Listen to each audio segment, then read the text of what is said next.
A renowned billionaire stormed into a luxury restaurant like he owned the place. When a young waitress brought him water, he shouted in disgust. But what she said next silenced the entire room and left him speechless. Before we dive into the story, make sure to subscribe to the Soul Script and hit the like button so you don't miss out on more powerful stories like this one. The restaurant buzzed softly with jazz music and the clinking of silverware against fine porcelain. It was a place where reservations were booked months ahead, and the average dinner cost more than most people earned in a week. Maya adjusted her apron and tucked a loose strand of hair behind her ear. She had been working here for just 3 weeks, quiet, polite, always early, never complaining. She didn't quite belong in this world of marble floors and $300 steaks, but she needed the job. Her mother's hospital bills didn't care about fancy customers. That evening, the restaurant's front door swung open with purpose.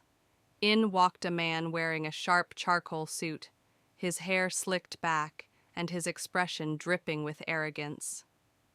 Everyone recognized him, Robert Langston, a tech billionaire known as much for his wealth as his temper. He didn't wait to be seated. Instead, he strode straight to his usual corner table, pulled out a chair, and snapped his fingers. No words, just a snap, like summoning a servant. Maya hesitated for a moment, then approached with a polite smile. "Good evening, sir. Would you like to see the menu?" Robert waved her off dismissively, barely looking at her. Water, sparkling. She nodded and stepped away. No big deal. Rude customers were nothing new, but when she returned with the drink, something shifted. As she gently placed the glass on the table, Robert barked, "What is this?" He pointed at the glass like it was poison. Maya blinked, confused. "It's the sparkling water you asked for, sir." Finally, he looked at her, cold eyes, a sharp smile, and a loud voice. "I spend millions here, and you think I want to be served by someone like you?" The entire room froze. Diners paused mid-bite. A fork clattered to the floor. Everyone heard the words, but no one moved. Maya didn't flinch, cry, or look away. She met his gaze and said calmly, "Luckily, sir, your money can't buy class." A beat of silence, then gasps and whispers filled the room. A few people tried to hide their smiles. The manager hovered, unsure whether to intervene. Robert simply stared at her as if he'd never been spoken to like that before. Maybe he hadn't. Maya's heart pounded, but she stood her ground, chin up, hands steady, waiting for what would come next. Robert leaned back slowly, eyes narrowing. That crooked half-smile returned, but it wasn't amused. It was calculating. He picked up the glass, took a slow sip, and set it down. "You've got some nerve," he said. Maya stayed silent. She wasn't here to fight, just to work. Then, just as tension threatened to snap, the restaurant manager hurried over, smiling nervously. "Sir, I'm terribly sorry. Please allow me to handle this." Maya didn't want to offend anyone. The manager offered to assign someone else to Robert's table, but Robert held up his hand. "No," he said, eyes locked on Maya. "She's already made quite an impression." The manager chuckled awkwardly, but Robert interrupted. "How much do you pay her?" The question hung like smoke in the air. Maya's stomach dropped. The manager stammered, "About $14 an hour." Robert chuckled low. $14 an hour. And she thinks she can talk to me like that? Phones subtly tilted to record. A man across the room stopped eating and stared. Maya didn't back down. She looked him in the eye and said, "Respect isn't something you earn with a paycheck. If you think I'm here for your approval, you've misunderstood the job." Robert tilted his head, unsure whether he was impressed or insulted. Then something unexpected happened. He smiled, a real smile, curious and warm. "Where are you from?" he asked. Not mocking, but genuinely intrigued. Maya folded her arms and shifted her weight. A small town, population under 1,000, grew up on boxed cheese and bad internet.